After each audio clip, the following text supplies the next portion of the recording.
ഇതൊരു വൈകുന്നേര കൊതിക്കഥയാണ്. പെട്ടെന്നൊരാഗ്രഹം നല്ല ചേമ്പ് പുഴുങ്ങിയതും കാന്താരി ചമ്മന്തിയും കഴിക്കാൻ. തൊടിയിലെങ്ങും ഒരു ചേമ്പുമായിട്ടില്ല എന്ന മുന്നറിയിപ്പ് വന്നിട്ടുണ്ട്. എന്നാൽ പിന്നെ ഒന്നും നോക്കിയില്ല, പച്ചക്കറി വാങ്ങാൻ പോയ വഴി 1 കിലോ ചേമ്പും കൂടെ വാങ്ങി. പിന്നെ അവനെ വേവിച്ചു പാത്രത്തിലാക്കാനുള്ള കൊതിയായിരുന്നു. തൊലി അങ്ങോട്ട് കളഞ്ഞ് വെള്ളത്തിൽ കുളിപ്പിച്ചങ്ങ് സുന്ദര കുട്ടപ്പനാക്കി എടുത്തിട്ടുണ്ട്. പിന്നെ ഇനി ഇവനെ ചെറിയ ചെറിയ കഷ്ണങ്ങളാക്കി എടുക്കണം. ചെറിയ ചെറിയ കഷ്ണങ്ങളാക്കി എടുത്ത് ഇതുപോലെ അരിഞ്ഞ് മാറ്റി വെച്ചു. അടുപ്പത്ത് ചട്ടിയിൽ നല്ല വെള്ളം ചൂടാക്കി അതിലോട്ട് അരിഞ്ഞു വെച്ച ചേമ്പുമിട്ട് ആവശ്യത്തിന് ഉപ്പും കൂടെ ഇട്ട് അങ്ങ് അടച്ചു വെച്ചു.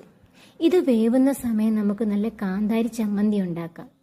ഇത്തിരി ഉണ്ട കാന്താരിയും ഉപ്പും കുറച്ച് ചുമന്നുള്ളിയും കൂടെ ഇട്ട് തലങ്ങും വിലങ്ങും അങ്ങ് ചതച്ചങ്ങോട്ട് എടുത്തു. പുളിയില്ലാത്ത കാന്താരി ആയിരിക്കും കുറച്ചും കൂടെ നല്ലത് ചേമ്പ് പുഴുങ്ങുമ്പോൾ. ഇതിപ്പോൾ പുളിയില്ലാത്ത കാന്താരി ചമ്മന്തിയാണ്. ഇനി ഇതിലോട്ട് ഇച്ചിരി വെളിച്ചെണ്ണയും കൂടി ഒഴിച്ച് ചേമ്പ് അങ്ങോട്ട് വാറ്റിയെടുത്തിട്ട് ഈ ചേമ്പ് ഈ കാന്താരി ചമ്മന്തിയിലോട്ട് മുക്കിക്കഴിച്ചാൽ അടിപൊളിയാണ്. വായിൽ കൊതിയോറും ടേസ്റ്റ്. ഇനിയിപ്പോൾ ഒന്നും നോക്കണ്ട, നല്ല കട്ടൻ ചായയും ചൂട് ചേമ്പ് പുഴുങ്ങിയതും കാന്താരി ചമ്മന്തിയും കൂടി ഒന്ന് കഴിച്ചാൽ ശരിക്കും സൂപ്പറാണ്.